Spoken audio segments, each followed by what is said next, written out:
All right. I'm just taking a right on the bucket. Oh. How are you? Yeah, you can sit.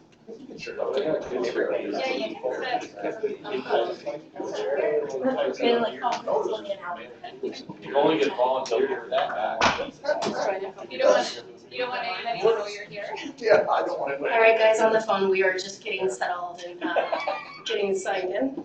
So I think we are ready to go. So I'm Liz Ulrich. I'm the supervisor of the Analysis and Planning Services section.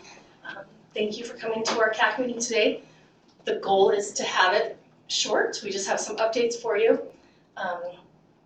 Please feel free to ask questions during it. And I think we will go ahead and do some introductions. So let's go ahead and go around the room. So we'll start to my right. Hello, everyone. This is Dave Klemp, Air Quality Bureau Chief. Rebecca Harbage, Air Quality Planner.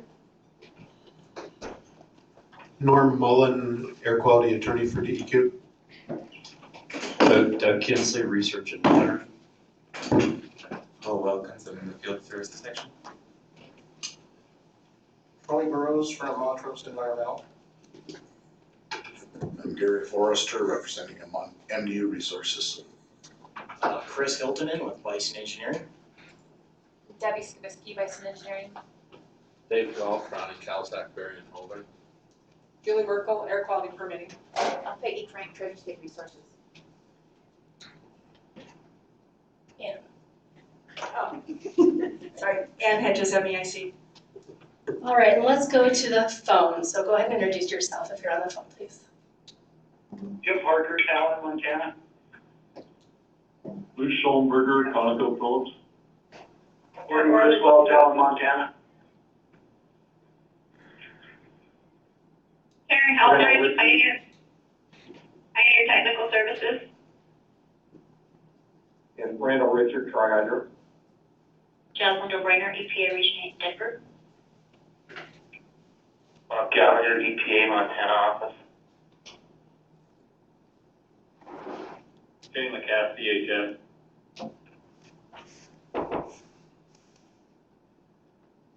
All right, I think that's everybody. So Rebecca, would you mind switching to the next slide? Again, I'd like to thank Rebecca Harbage for putting the slides together and setting up the meeting for us and presenting and everything else she does. And just an FYI, this is being recorded. You are able to watch it at a later date on YouTube on our CAAAC website on the DEQ webpage. So just to run through the items, again, this is just updates. There's not going to be anything totally take your breath away and very in-depth, but again, feel free to ask questions. We'll have talk about the budget, some new registration rules. Rebecca will give us a regional Haze update, touch on redesignations, a source test workshop, and end with our conditional air quality monitors. With that, here's Dave Klemp to talk to us about funding. Thanks. All right, thanks, Liz, and thank you everyone for coming. I know some of you spent some rather late nights over the last couple nights at the special session that just concluded early this morning, and so I want to talk a little bit once again about some budget issues. And Rebecca can't take credit for all of the slides because Liz would not let me get in front of you without a slide. And so she put this slide together that we have related to the budget. And I appreciate it because I think it's absolutely a great visual for what we have to talk about. What I don't have is a bunch of specific, detailed, either numbers or proposals to bring in front of this group today. But what I do want you leaving with is the understanding that we need to start, we being at least the Air Quality Bureau, needs to start really looking at some specific proposals and some numbers for the consideration of this group so that we can put forth maybe some changes to the existing fee structure and or amounts of fees that we collect. And that will need to be done, I think, probably pen to paper here very quickly And so the very next CAAAC meeting that we have, January, February timeframe, whenever we have that, we will be prepared to have a much more in-depth conversation with all of the folks about what we are thinking.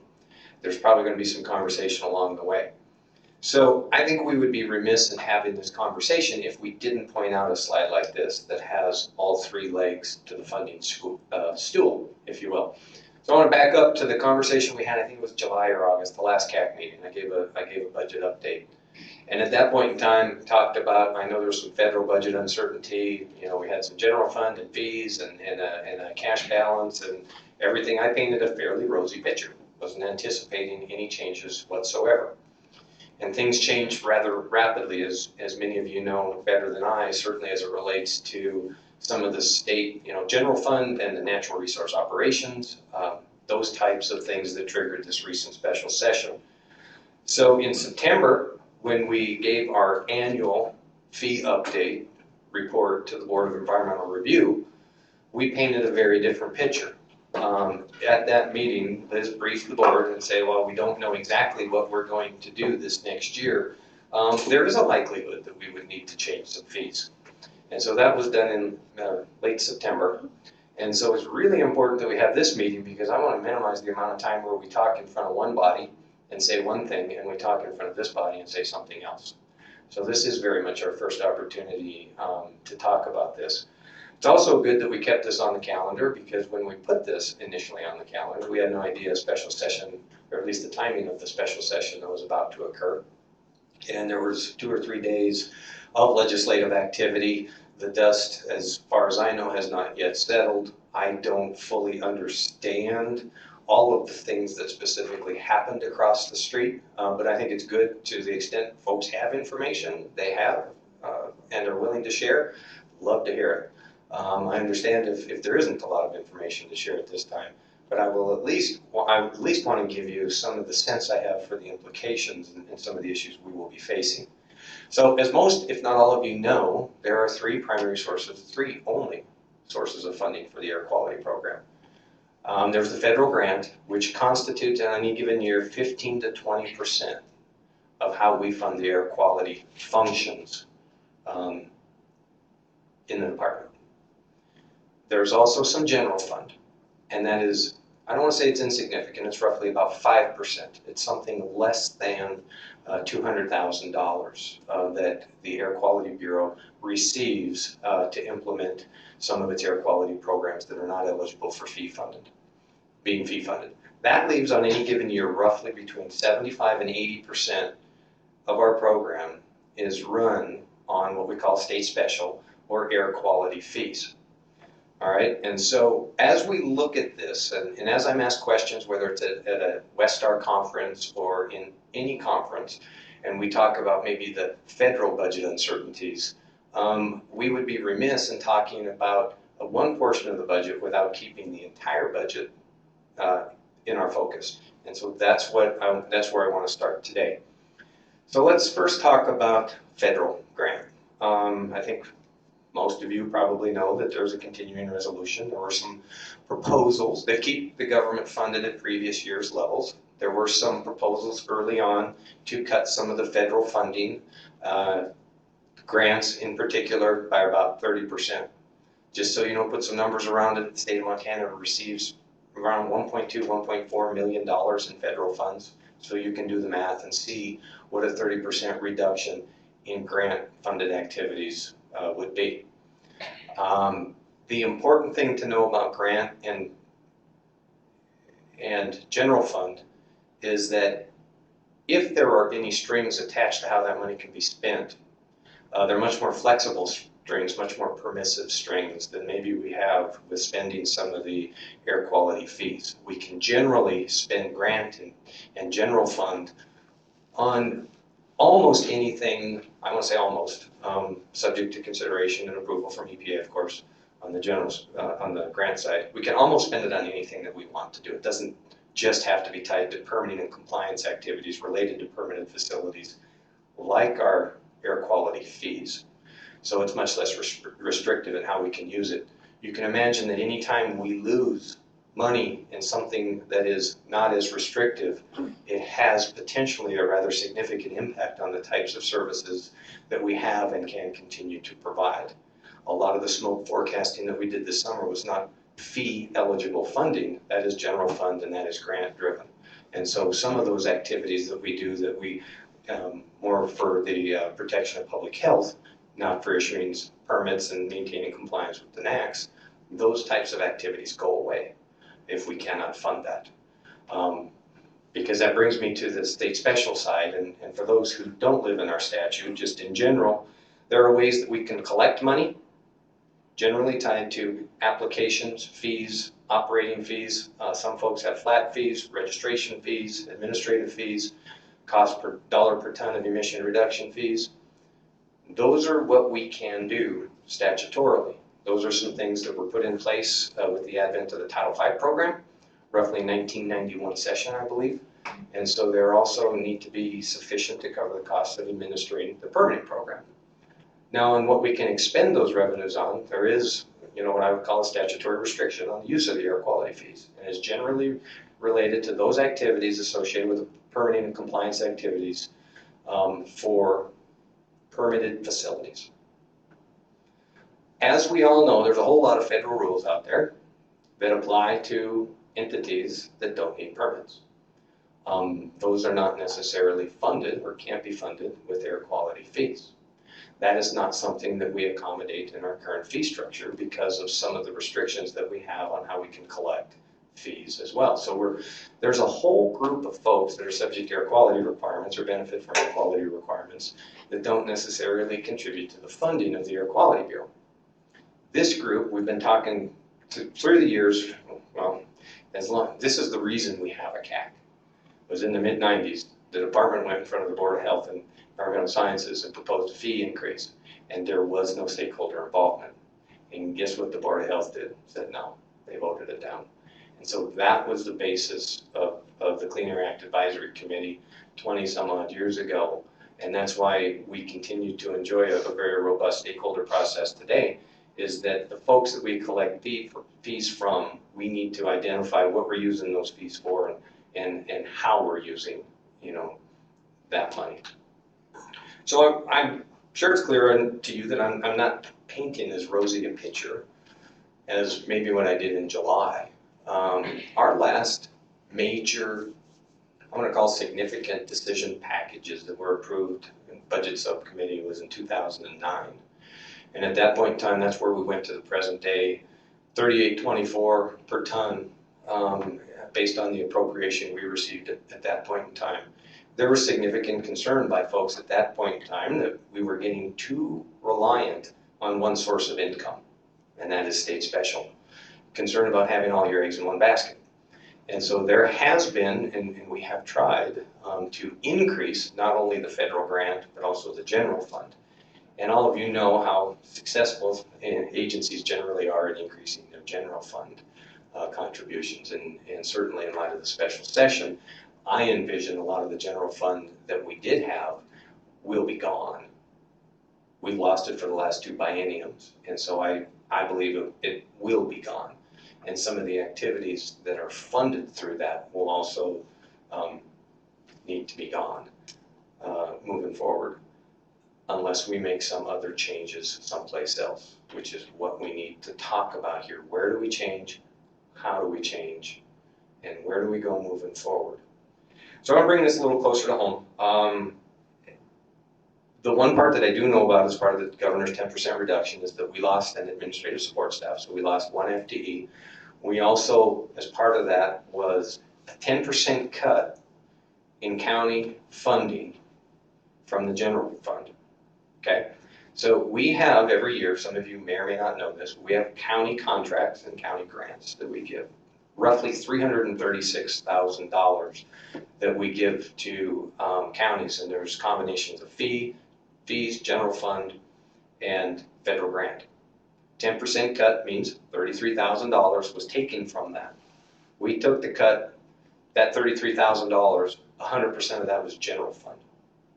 Counties roughly get $54,000 of that total in general fund, so it's roughly a 60% reduction 10% cut of the total contract amount results in roughly a 60% reduction in the general fund that was given to counties. So we know that part is gone moving forward. Here are some other things that I want everybody to understand. Around 2009, I think we got some additional resources at that time, FTE as well as appropriation. We added additional staff. We were roughly, at that time or shortly thereafter, around 51 FTE. This summer, we were roughly 46. Through the years, how we built our fund balance, if you will, was by holding positions vacant for long periods of time and then removing those vacancies from our bureau. We're not interested in RIF or laying folks off, so we always try to manage it through attrition or vacancy savings. That has continued. Where we are sitting today, with the departures that I know that are happening, the vacancies that I know we will have, we will be roughly down to 39 FTE, which is, again, very different than 51. This is something we knew where we were headed. 39 by when? 39 by March of 2019.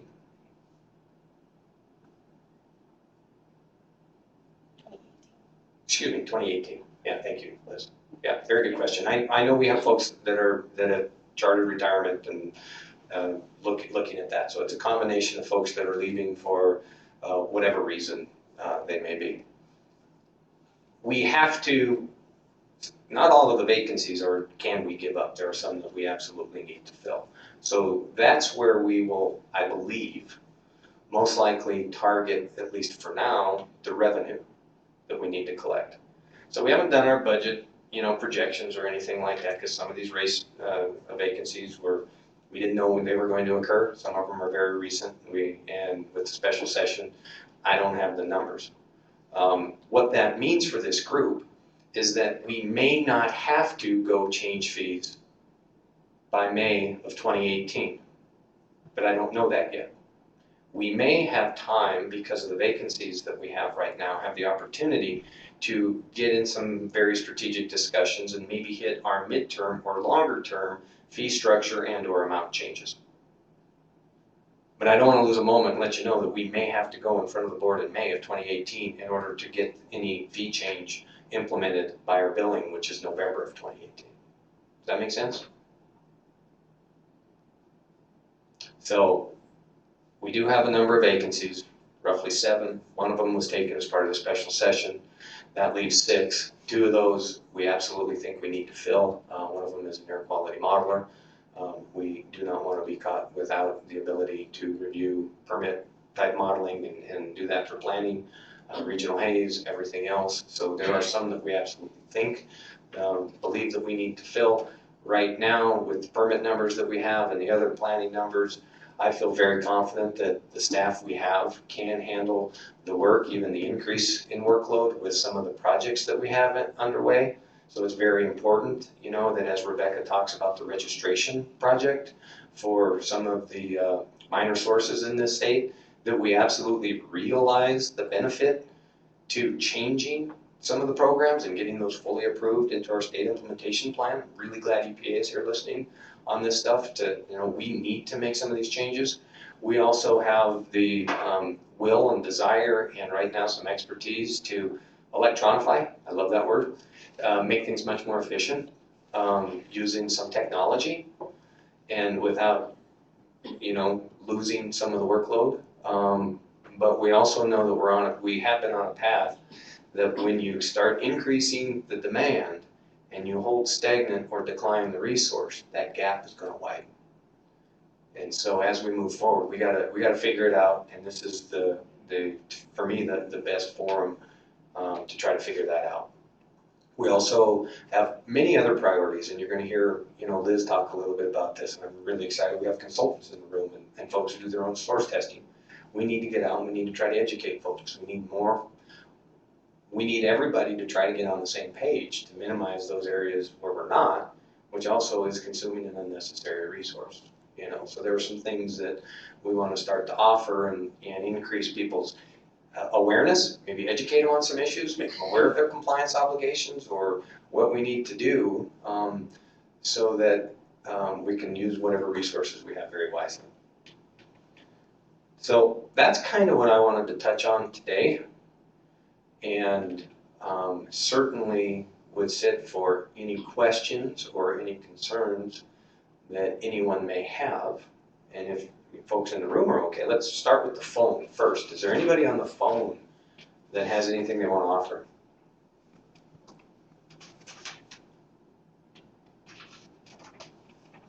In the room? I have a couple of questions. I just, you talked about you taking the governor's 10% cut. When did that occur? Has that already been done, the 10% reduction that you talked about, Governor?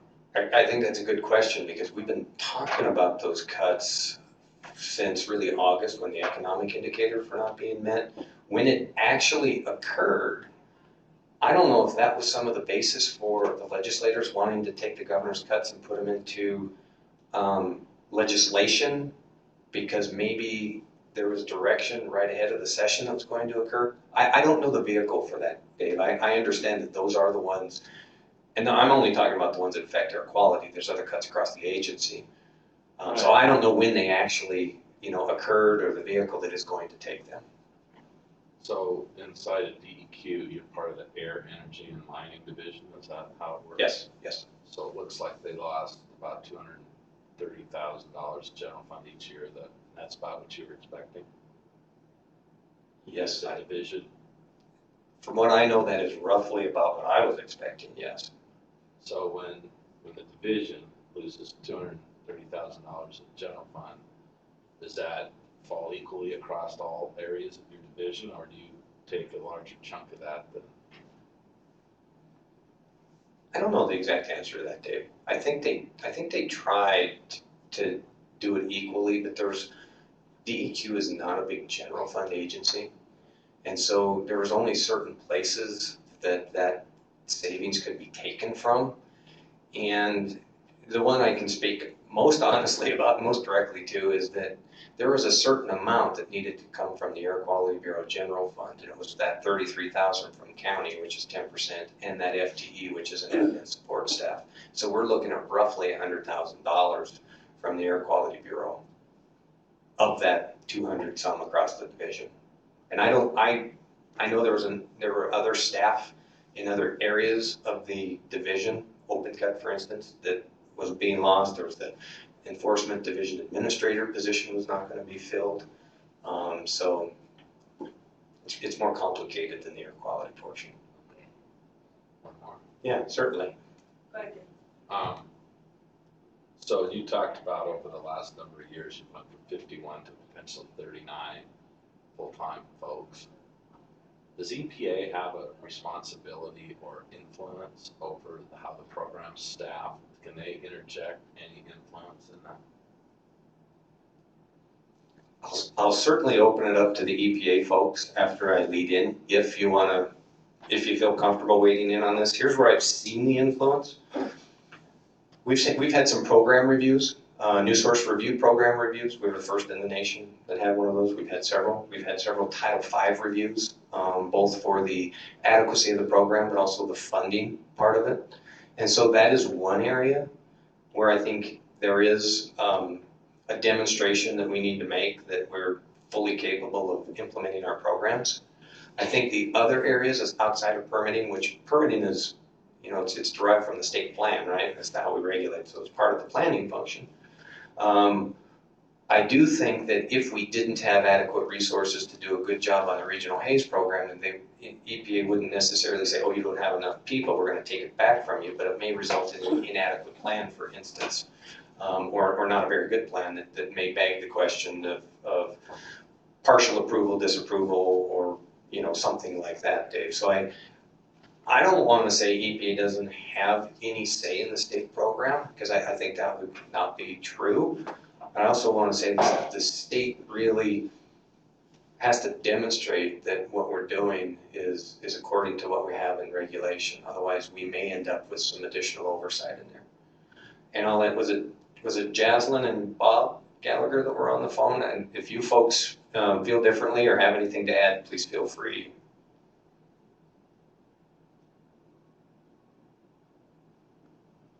Bob? I guess I could just mention related to compliance and related to the state and the compliance monitoring strategy. There may be opportunities for modification or changing the document, I guess. For those that may not know, the state or states that have delegated authority come up with a plan, excuse me, or a strategy for, I think it's the upcoming 2 years related to compliance, related to what sources they're going to visit, related to writing full compliance evaluations at facilities, usually Title V or synthetic miners, the larger facilities, and there's an opportunity for Montana DEQ to adapt or modify their plan based on the resources they have. So that's an opportunity for them to work with what they have. I think that's all I have. Thanks, Bob. Dave, do you have a kind of historic graph showing how your fees and permit application, your pollution fees and permit application fees have changed over time? That's a great question. I don't know that we've created it already, but that's part of the information that would need to be presented, that I think we would owe, CAAAC to say, okay, this is where we've been and kind of where we need to go, and see, how have we kept up in certain areas, how have we changed. We just recently changed the application fees, I think 2-3 years ago. We're trying to get away from embedded, no, we don't have one yet, but I think we need to get that information. And we need to be aware. How in today's dollars Correct. really has changed. And what's changed, because, in 2009, there was real legitimate concern that you have big sources subsidizing little sources, and you have existing sources subsidizing new through low application fees. Right. And we've really tried to minimize those subsidies. The registration program that we have for oil and gas wells, we know how much we collect. We really know how much we expend because we track it with org units, and it's a very self-sufficient program moving forward. We haven't gotten there with everything else. We all know who the big fee payers are, right? And again, not everybody can pay millions of dollars, but what is the right structure and balance there? Some states are at $7 per ton, some are, I know, are $77 or $80 a ton. Yeah, but what's their general fund contribution? Well, probably none. Yeah, probably none. As I learned at the recent of the 15 western states, there's not a lot of general fund in a lot of these state and local programs. So how are they funding it? Primarily fees. But I'm not going to tell you they get it all from permitted facilities either. Right. So Fees on what other than permanent facilities? maybe inspection fees. Some of the minor source fees, different states regulate at different levels. We all know there's area source MAC, there's new source performance standards that apply regardless of whether somebody's a permit. All of that is a resource, but not all of that comes back in terms of contributing to the resources that are available. Bob mentioned oversight. There's money for oversight of states programs. Do we get enough money to implement states programs from the feds? That's an area where we have to address and we have to push. We'd like some money to reduce the oversight to help us implement our programs. You saw that play out at the federal level.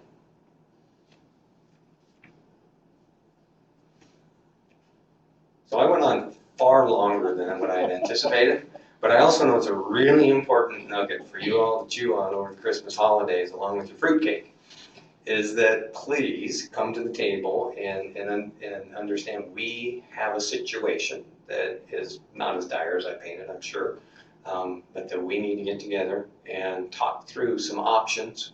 It's great, it's a non-legislative year. I think there may be some things that we need legislation on to receive authority, and maybe we can figure out what areas those are and go together, and to the extent we have agreement, and make some changes. In the meantime, we need to be as efficient as possible, moving forward, and we don't want to get stuck in redundant, unnecessary work just because it's required. There has to be a reason for that type of stuff. So there's areas where we need to disengage and re-engage more fully elsewhere, which is what you're going to hear about. So I will sit down and let Rebecca talk about registration and regional Haze. So Ann's got a good point with historics and how, like, if you go back far enough, how the registration program, impacted your expenditure patterns based on the program that you had prior to that, right? That'd be interesting, but also what would be interesting would be some kind of forecast. We all know that when you go into the next legislative session, you're going to be on the cusp of it'll be in calendar year 2022, and there's going to be some emission changes, and how that would impact the larger emitters would be helpful. I would totally agree with you. Yeah. Gary. So Dave, you're saying the stakeholders need to come together, you're wanting us to come together. Are you gonna give us a budget, Yes. for, say, our Lewis and Clark station sitting here? You're gonna tell us, kind of what you expect at the Lewis and Clark station? If we need a budget, we need to look at some actual figures that you're going to need to run the program efficiently. And I would like to see, I guess, from our point, what you'd like us to contribute. Absolutely. And I answered yes a little prematurely because you said budget for Lewis and Clark. I need to give you guys a budget. I've been targeting 35 through internal conversations, and I got that from Don Allen and Don Quander in 2009. And guess what? That's probably where, if we have the existing system, where our revenue sustains the resources. But where do we need to go in the future? And we are not a state. We've lost a lot of the major sources.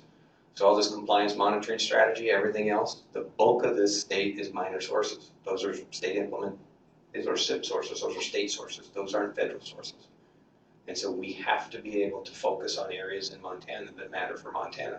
Sometimes it's major sources, sometimes it's minor, sometimes it's a combination of both, and push the right direction. And so, yeah, everybody needs to come, and we need to come. I looked at a presentation we did in 2010. We need to come with some numbers.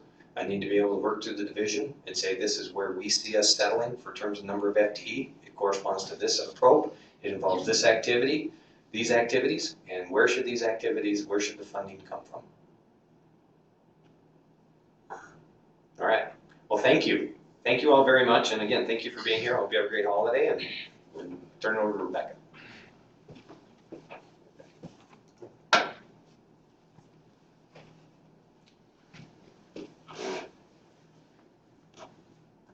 Okay, hi guys.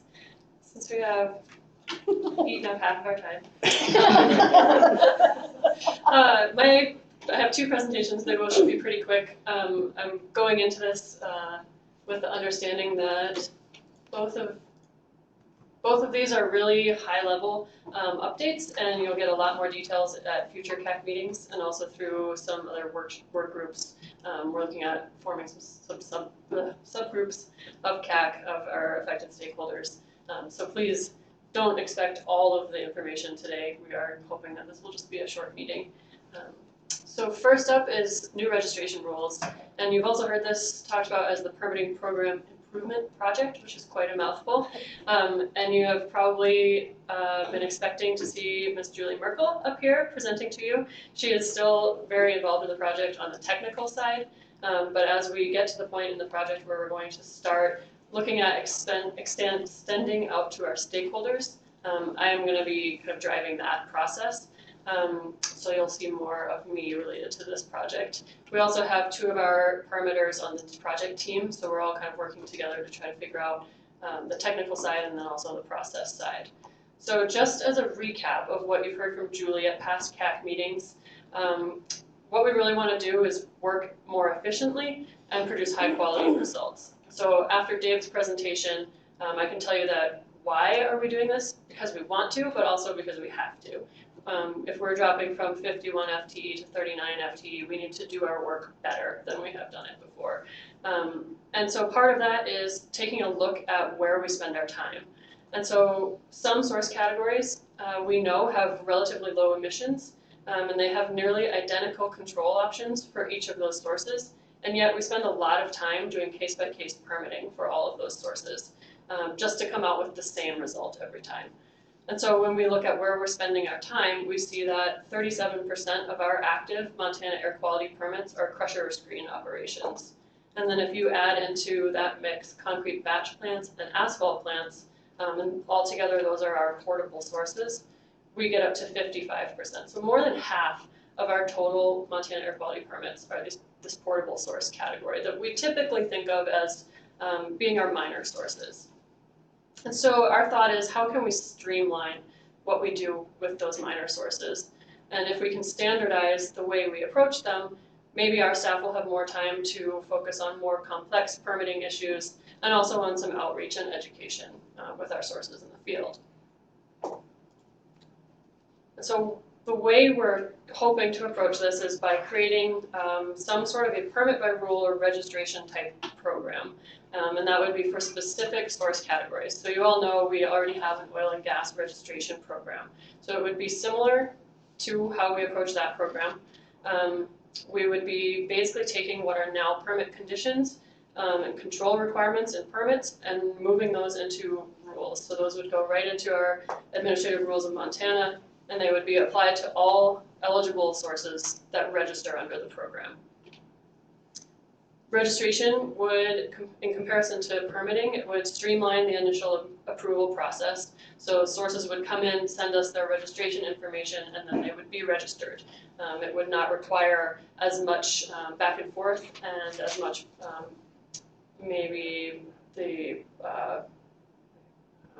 application of permit conditions and that sort of thing that we would go through now. And then it would also completely eliminate what is sometimes a really lengthy modification process. So if there was a change to any of that registration information, the source would just notify the department that there was a change, and that would be it. They would still be a registered source, as long as they remained a registration eligible source under the definitions. And then we recognize that there are a lot of requirements that apply to each of these sources. So as Dave talked about, there are the area source max and NSPS. Since we would not be putting all of those specific requirements into our rules, we are intending to accompany any new rules with some sort of a fact sheet or handouts that we could take to sources that would educate them about what specific requirements do still apply. Gary, question? Rebecca, are you going to have to submit all these rules that you're considering your ER? We will. You always get ahead of me. That's on the next slide. This is just the what. We're going to get to the when. Yes, we will. I stand corrected. No, you're absolutely right. And so, looking toward the future, just really quickly, we hope part of this efficiency and the streamlining will be moving the registration and the submittal of registration information online. So that would all be done electronically, less paperwork for both the sources and for our staff to deal with. So the when, we are currently internally looking at some drafts. We really need to wrap our heads around some of the major pillars of what we hope to see in the new program. So things like, what exactly is a registration eligible unit? What are we talking about? What are the common limits or the common controls that would apply to all of those units? And what does the registration process look like? Those are some questions that we really need to answer ourselves before we open it up for stakeholders. But we do look forward to having those discussions with our stakeholders, hopefully in early 2018, kind of after the new year. And we're likely looking to form a smaller work group, subgroup of CAAAC, with some of those more technical-minded stakeholders who would be affected by the registration programs. And then, of course, we intend to still continue updating CAAAC. So we'll keep updating you as we move through a process with any smaller stakeholder group that we do form. So everyone will be getting the updates as we move forward. And, of course, it will go through the BER. These would be amended rules and or new rules, probably a combination there. And those would go through the whole adoption process. So we'd have an initiation before the Board of Environmental Review, a public comment period, and also an adoption. And with that, we intend that there would be some sort of a programmatic environmental analysis. So that would all be folded into the same public review process there. And our target is very optimistic. We're hoping to have something adopted by the end of next year. So that's a pretty quick timeline. If anyone is aware of sort of the BER timeline, it's typically about 6 months to get something initiated and adopted by the Board of Environmental Review. So we're moving as fast as we can. And of course, after that, after we have the new rules adopted by the BER, we would then submit them to EPA for inclusion in the state implementation plan. And so on that note, we definitely want to make sure we're remaining just as stringent as we are currently. So we want to somehow figure out how to take our current minor source permitting and move it into a registration program that streamlines the process but doesn't lose any of the stringency that we currently have. And so we will have to demonstrate that to EPA. And the EPA is fully aware that we are taking this on, so we'll keep them in the loop as we go too, and hopefully avoid any last minute challenges there. Does anyone have questions on that project? Are you looking at doing this beyond the crushers and the kind of portable sources? Yeah, I would say that's possible. Right now with the timeline, we're just looking, I think first and primarily at the crusher and screen operations. Hopefully, if we can fit it all in with the timeline, looking at the concrete batch plants and possibly asphalt plants as well, and then we'll see. We hopefully will be able to make some amendments to our rules, our current registration rules, such that it would be easier in the future to add additional subcategories or source categories. Yeah, Dave. That's a very good question, because we've had a number of sources talk about registration. The ones we're focusing on right now are the ones where a case-by-case review adds little, if any, benefit. There are some that a case-by-case permitting review arguably still adds a benefit through a BACT analysis or some other site-specific analysis. But that's really the first threshold that we're getting over. Would you are like fixed compressors, minor, smaller compressors that still need review, are they considerable or considered in potential application? Yeah, I know internal discussions we have talked about compressor stations in the past, so that's definitely on our radar for future. One more question. Sure. I should know the answer to this, but I don't. So in these registration programs that you do have already, do you periodically go through an internal process to update back? I mean, once you set the registration process and you say, this is what we want from you if you register, do you ever go back and update back? Do you want to answer that, Dave? Yeah, the process for the only other registration program we have with gas well facilities, really our BACT is driven also by federal rules that have come out. And so when we look at gravel crushers, that the BACT hasn't changed in the 50 years we've been issuing permits, I'm not too worried that it's going to change in the next 20 years. It may in oil and gas or in another, But it may BACT. Well, we had Quad O, which Quad O. kind of redid the whole. Right, and so we are looking at other registration programs to see what sort of updates we need to do.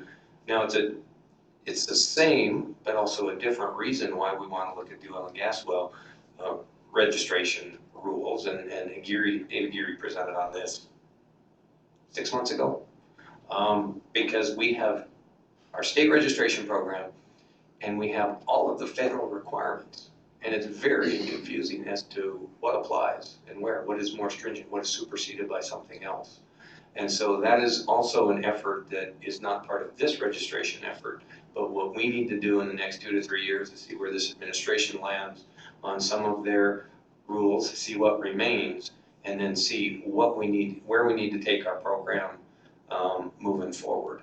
There are some changes that are being driven at least by other states, if not the feds, that in some instances supersede our program. In some instances they don't, and we need to know where that exists. So yeah, there is a mechanism. We didn't build it into the registration program, and we're not building it into this. but because of the nature of the federal and other state regulatory frameworks that we're all so interconnected, there are changes that are being made. Any other questions? Anyone on the phone have questions about the registration rules?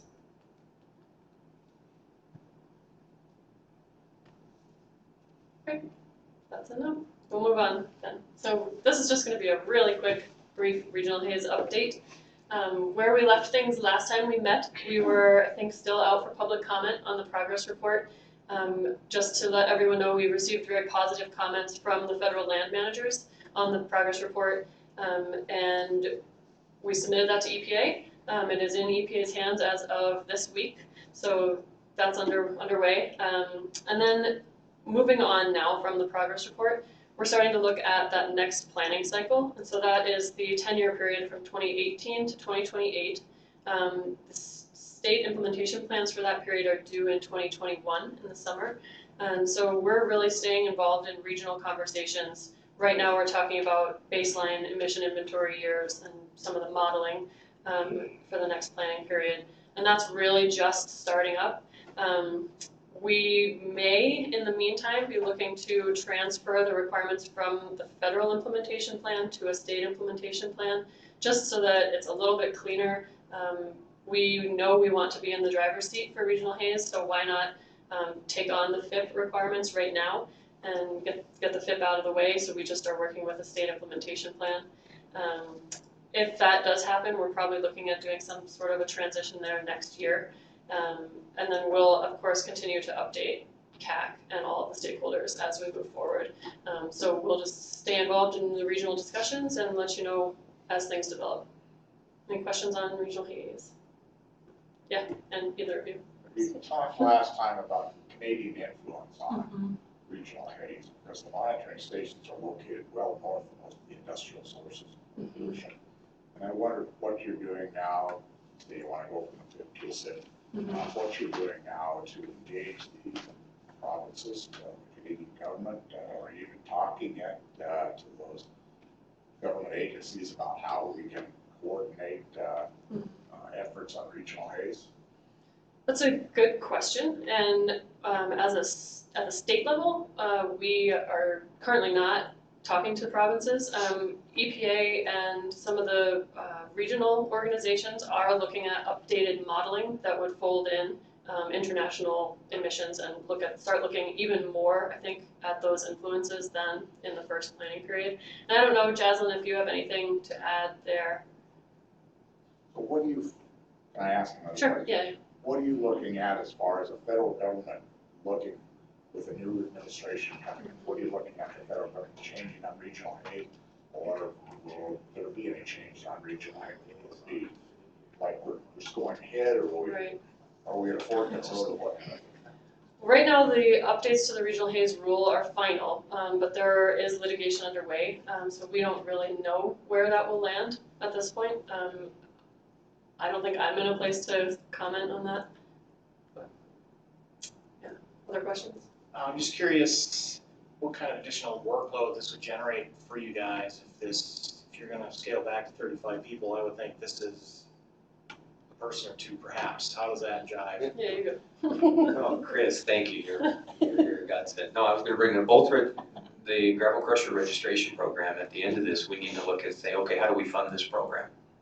Because I'm not going to go to the refiners and ask them to pay for a gravel crusher registration program, right? And so we have Knife River. With Regional Haze, what I wanted to impart with folks is for this project as well, we didn't get any additional funding from the feds for taking on this program. I don't know that we will. States are constantly pushing for additional grant dollars to cover these planning activities. This is eligible for fees, certainly as it goes across permitted facilities, and it is an applicable requirement for a lot of these facilities. I need to ask this group, how do we do it? I'm asking other states, do they have a special fund set aside for Regional Haze? I believe most states responded that they use their fees to cover this stuff. But that's part of Rebecca's building these projects, as well as how do we fund not only the development, but the implementation of these things moving forward. Well, I would just point out, I think that's important because I think a lot of our clients, industrial clients, want the state to have this program in their control. So figure out how that can happen. If I get a really big hat, then I'll pass the hat and hopefully people will contribute. All of these programs that we talk about, I mean, I hope people in the back of their mind, including our staff, think, okay, now how do we pay for these things, moving forward? Any other questions from Regional Haze? If not, I'll turn it over to Liz. A basic progress report was submitted, is that online? Oh, that's a good question. It was. It was when it was out for public comment, and I can't remember if it is still on our public comment site, but we are working on a Regional Haze specific website. Hopefully that will appear sometime soon, but I can double check. Let us know. Yeah, I can do that. Would you like a copy of the progress report? Yeah, it would. Sure, But I can do that. better yet, having it online, just to provide Okay. anybody else. If you gotta charge you by the page. That's more than $22 per page. Don't even It's a real start. pride, so. Please submit your request to Just For You. Actually, we can post. I'll post a link to the document on the CAAAC website. Does that work? Yeah. And then that'll be out there for everyone.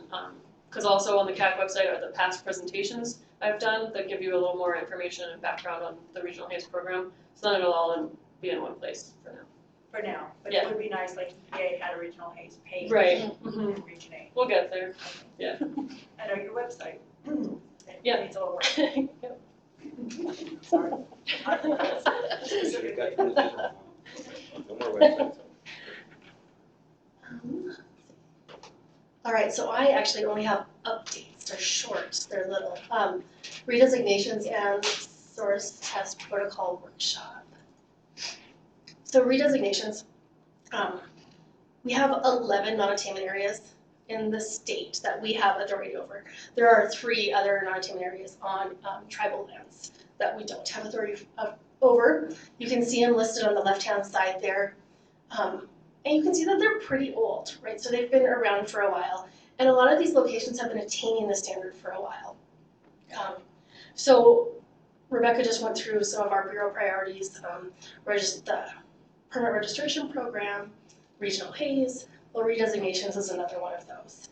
We feel that it's good for us to get rid of some of these non-attainment areas, and some of those reasons are on the left-hand side of the slide. These places are attaining the standard. They've got clean air. They don't need to have the non-attainment designation anymore. The other thing that happens is it would take away the regulatory burden associated with non-attainment areas, and you'll see those are associated with permitting. So maybe it's layer or offsets. And then the other thing is that it will increase the potential for economic growth in those areas. I have Stephen Coe is in my section, and he is heading up this project. And we currently have the status of our non-attainment areas. The Missoula County PM10 is one that we're working with EPA on right now, going back and forth with draft revisions. So that one will be our first one, hopefully, to get to EPA and have them act on. The next ones that we are in process with also they both are the Lewis and Clark County, the East Helena, SO2 and lead in non-attainment areas. We're hoping these ones are pretty easy. There's no source there anymore, so it should be pretty easy to just get rid of those. Hopefully, fingers crossed. And then our strategy for 2018 is going to start to hit the PM10 non-attainment areas, specifically the ones in Flathead County. Why Flathead County? Because a lot of that data and the information we're going to use to redesignate is going to be the same across the county, or it's going to be pretty easy to access that data. A lot of that too, those PM10 areas come from road dust, where a lot of those roads are now paved. So again, we're hoping, I'm hoping for a slam dunk, but we'll see how well that goes. And then with that strategy, we'll go ahead and take that to our other non-attainment areas. Is there any questions on that? Yeah, you guys, Yeah. how advanced are you on Yellowstone County? Yellowstone County is probably lower on our list to do. It's a little bit more complicated, and that's why. Uh-oh, Dave's got a comment maybe. I- If you can get to the microphone. I'm waiting for you to, you have another question, Dave? Yeah. Well, you know, correct shut down. You should, right? Yeah, I know, correct, I heard the correct shutdown, yeah. Yellow, well, and I'm sure folks are asking because the area around CHS is what we're talking about here, was our next priority after Correct, and we're working with the company. And it's more complicated in that area because of the SIPs and the FIPs and the way the operation has changed since 1971 and everything else. So some of these are, on the surface, appeared pretty straightforward, and as we start working with the company and whatnot, we realize that things are a little more complicated than that, so. Aside from, like East Helena, when things disappear. Stick with these elements, get rid of those, don't complicate. Stick with East Helena. One question, Yeah. so, and I know that obviously the Nonattainment Areas right around CHS, but, the other sources in Yellowstone County and including CHS have a lot of archaic requirements associated with them, like the 98, 2000 SIPs. Is that on the list somewhere? You can go ahead, Are you sure? please. Well, I know it's okay, probably well, not high on your list. and I don't wanna get anybody, or us in trouble especially, but I mean, a redesignation does not necessarily get rid of the SIP requirements. And so if we're doing a redesignation, we need to redesignate that area, from non-attainment to either maintenance and remove the non-attainment designation. But it doesn't necessarily supplant a FIP or a SIP requirements. Those are different efforts. And if we try to conflate those, which that's part of the complexity here, we may end up not being able to remove the non-attainment designation because we've tried to lift too much in terms of changing SIP and FIP requirements. I don't disagree that some requirements are archaic, but it may not be done, it may not be wise to do it through the redesignation process.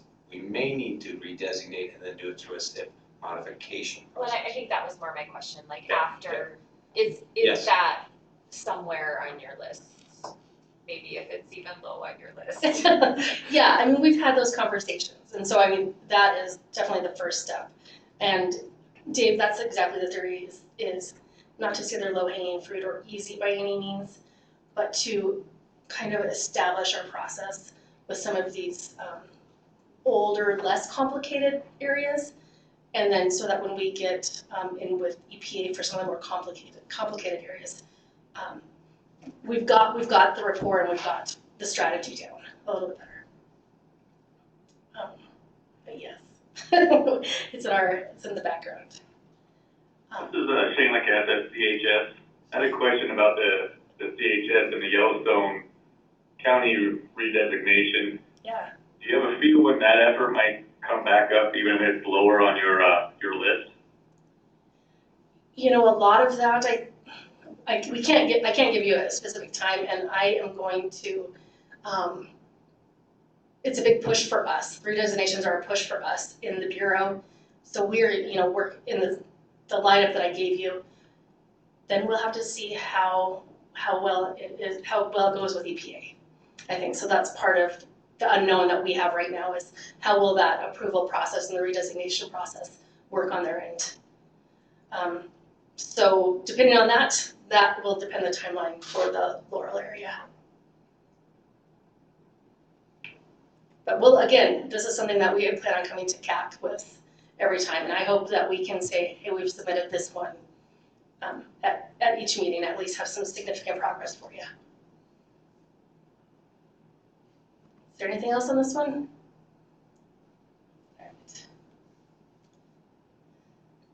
And the next item, again, another priority for the Air Quality Bureau is just education and outreach.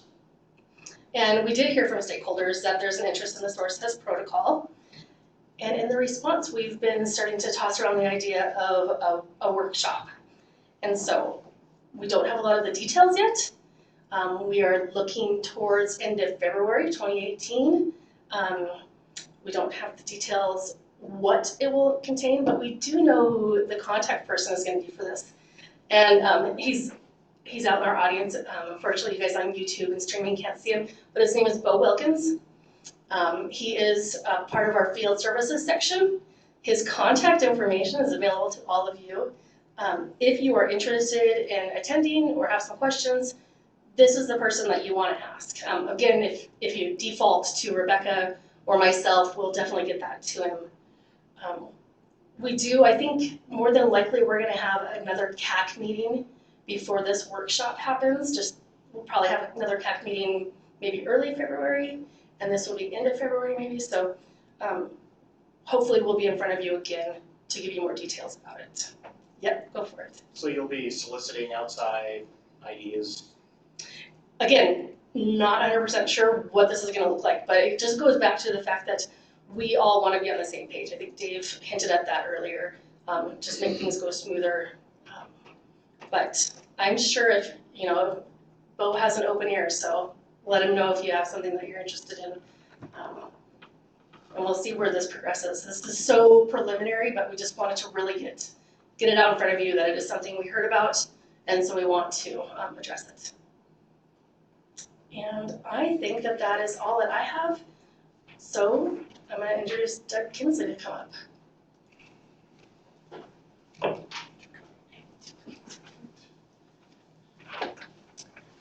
Okay, thank you. Hello, everyone. Again, Doug Kinsley, Research and Monitoring Services section. So today I am just going to quickly recap Research and Monitoring section's response to the 2017 wildfire season through our conditional monitoring program, and then briefly outline what the conditional monitoring program is as it relates to wildfire season. So, and conditional monitoring simply is defined as monitoring that is outside of our normal operation maintenance of our stationary long-term network sites.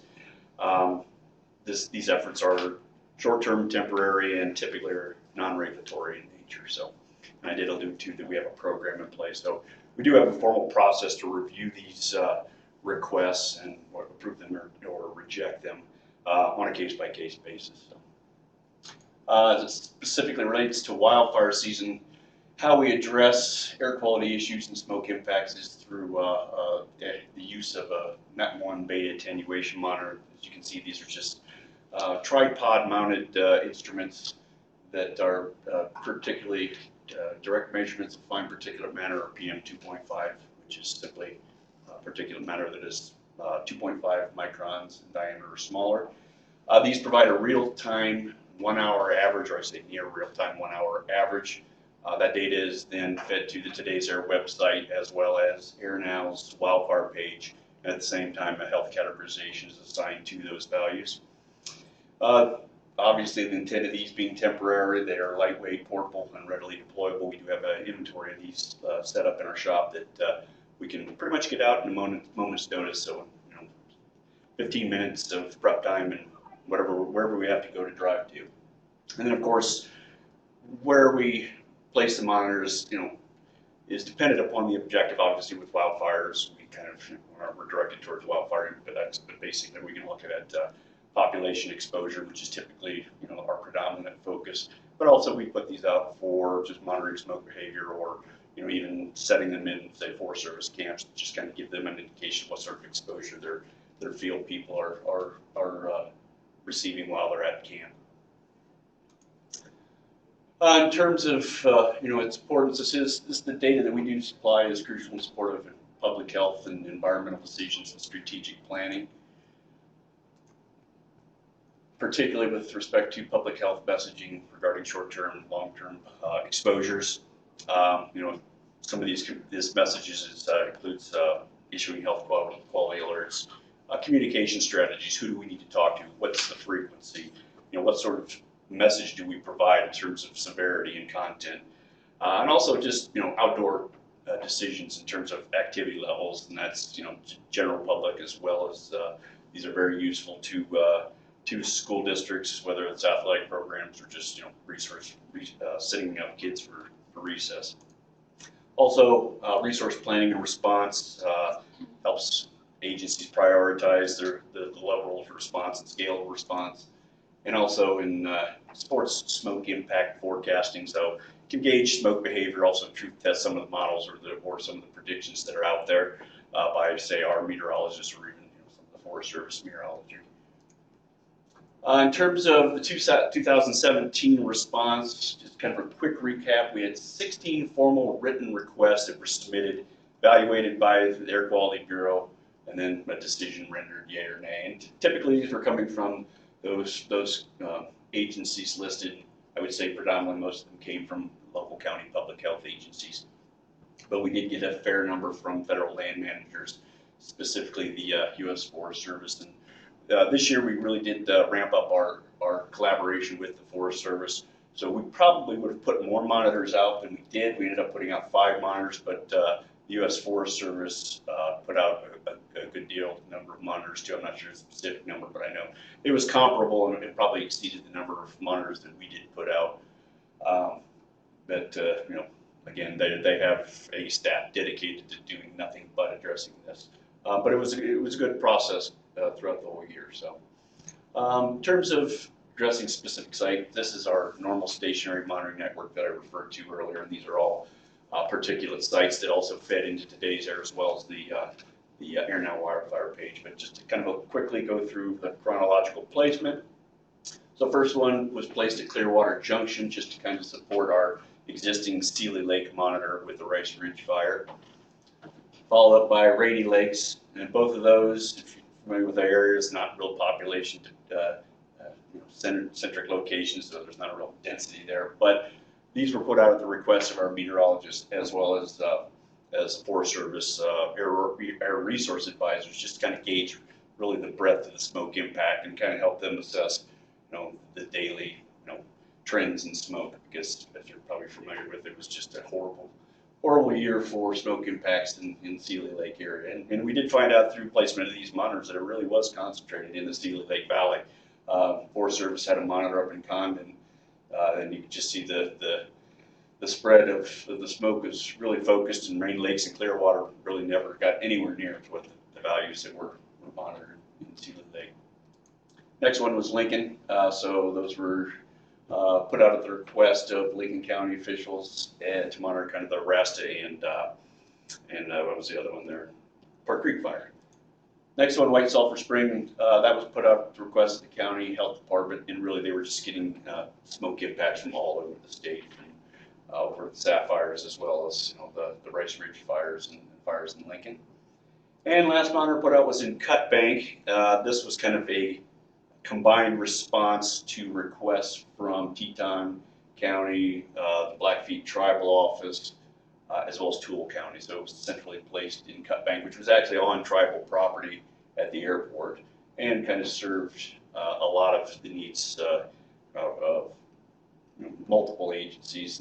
And really those impacts were initially from the Sprague fire that occurred in the Glacier National Park, but then later on in the year, or that summer, there was the fire near Heartview. So that served kind of strategically placed to deal with the smoke impacts from both those locations. What's the NCORE site about the one?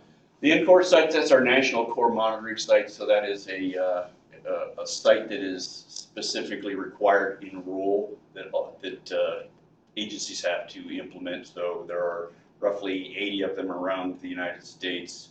17 of those are rural, and we happen to have, naturally, makes sense that we have a rural location. So basically, just by definition, it's supposed to be in a pristine area. And that site's up on the Stevens Flat area, right next to Gates of the Mountain. So, and that one not only has particulate, but has multi-pollutant site that covers gaseous sites as well as chemical speciation. So, any other questions? And I'm unashamedly this day, for those on the phone, would you go back to the slides that have the picture of Seeley Lake with the smoke on it? Can I go back with this? You should be able to. So, why we're here, we did have a bad smoke season, and people tend to forget that once the smoke season, we tend to have short memories. Once the smoke is gone, people don't have any concern until we get the next fire. But what Doug is talking about here, this is a real example of what will go away. This is not fee-funded activities. And, I think this way. Oh, sorry. There we go. That one? No, go down further. That's an actual picture of Seeley Lake this Yes, summer. that is. people want to know what a roughly 1,000 micrograms per cubic meter looks like, probably higher. That's what it looks like, and the standard is 35. So all of the things that we build, smoke, modeling for permanent sources and wood stoves and everything, and we worry about when something gets to 32. This was well over 1,000 micrograms for weeks on end there, and this is the struggle that we have, is that we can't continue to do this without this being able to be funded moving forward. Now, that's not your deal here, I understand that, but unashamedly, I'm going to try to approach folks and say, if you don't give us the money, or if we lose money, this stuff has to go away. And people need to kind of feel the pain of some of these cuts. Those folks are home right Pardon me? now. Those folks you're gonna go to are home right now. Totally agree, and I would, it was really interesting. I don't know if any of you guys watched the EQC meeting in September, was it? Where I got called and got a really pointed question about the culpability of the Air Quality Bureau in terms of, worried about a class action lawsuit for our contribution to the forest fires. And so, yeah, Representative White. And so this is going to be a challenge. I mean, this is our future moving forward. This is part of regional Haze, right? It's part of the health implications. It's certainly air quality. Whether or not things are changing in the climate for whatever reason, we're going to see this more frequently. I think most people will agree with that. But what do we do, with this? And this is a part that I think is near and dear to each one of us. Anybody who lives here, couldn't go out, or has kids or grandkids, or watches football games that go on when it's 180. It just amazes me. But imagine if you don't have that data, how are you going to influence behavior, at all? So this is one of the challenges that it's really, you can imagine going to staff and say, oh, you did a great job with your forecasting last year. You did a great job of deploying monitors, now stop it. I guess you said a couple of words really fast in that string, and that was regional Haze. So how does that data impact Rebecca's program, and how does that impact the whole regional Haze? You net that out, right? It's part of the root chain, right? It's part of background we do with that. Yeah, so It's not that simple. since we turned in the progress report, I just stopped thinking about regional Haze. Getting back to that, yeah, part of the updates to the regional Haze rule, EPA tried to make it a little easier for states to remove those wildfire impacts, remove them from the calculation of the worst days. So instead of looking at just the haziest days, which in Montana are very heavily impacted by wildfire smoke, trying to take out those natural impacts and look at the most anthropogenically influenced days. So the worst days coming from more along the lines of nitrates and sulfates instead of so much on the organic carbon. That makes sense. Yeah, it seems to be harder to do the further away you get, right? Because that has an impact all the state. Yeah, it's been interesting to look at. So Kristen Martin, our meteorologist, has been doing a lot of mining through the data. So we have our monitoring system, but then for regional Haze, we're looking at the improved monitoring system. And so when we're flagging wildfire impacts at our monitors, it doesn't necessarily correspond to where the wildfires are impacting the improved monitoring system. So it's going to be a process, but EPA has been very receptive to talking about how to improve accounting for wildfire impacts on Haze. So we hope to continue that conversation. Well, this is a great, I hope you guys all have time, because this is great. You probably wonder where we're spending our resources, right? And why we're doing what we're doing. Why are we doing redesignation? Well, there's a cost to the state of Montana to maintain those non-attainment areas. Not only the industry and the folks who go through permitting, there's an administrative burden. So we want to remove that burden and not saddle the next generation of air quality professionals with that burden. I was trying to get Doug to pull up the Today's Air website. There's also, aside from regional Haze, there's a bunch of regulatory monitors that are out there in the state that showed exceedances on, and we have to go through a demonstration and exclude those data from regulatory requirements. And that's through the exceptional events. And EPA has really been helpful both in terms of making changes to regional Haze as well as the exceptional events rules so that we don't have a regulatory consequence for things that are outside of our control. And I think everybody has a vested interest in making sure that the data that we have that ought to be used for regulatory requirements is the data that we use, nothing else. And anything that we can use to exclude any process that we have, it needs to be very efficient and somewhat predictable, so that there are some states that spend hundreds of thousands of dollars to remove exceptional events data from regulatory requirements. Now, we're not in that situation necessarily, because we're just talking about, these are all the monitors that Doug pulled up. We're dealing with fine particulate. There are some states that not only have fine particulate exceedances, but ozone exceedances because of exceptional events. There are some that have massive dust storms in Arizona, they're called haboobs, and there's these demonstrations that are necessary. But I think both the feds and the state and the local, just governmental organizations, as well as the public and everybody, we need to be as efficient as possible, because we don't have the excess people laying around to remove it, and it needs to be removed. Otherwise, we're developing control strategies to ensure that areas are not exceeding standards. So there's just a lot of moving parts that people don't see, and what I want to leave you with is we're trying to do the best we can, as efficient as we can, do the best quality work we can, but also not have analysis paralysis, and we need to get in and get out and then move on.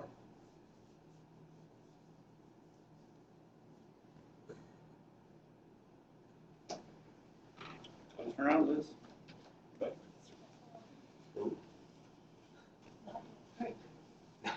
Well, that's all we had for today. Are there any other questions from anyone in the room? Yeah, Gary. You're gonna have this on your website tomorrow, so I can forward it to our. The slides? Yes, the slides are currently on the website. Yep. And then there will be also a video recording of this meeting on the website as well. Yep. Yeah, I watch that. you can follow the YouTube channel. Any other questions on the phone? All right, if not, that's it. Thank you all so much, and happy Thanksgiving. Thank you. Thank you, you too. So I have an idea, I'm Debbie. I am. Tomorrow.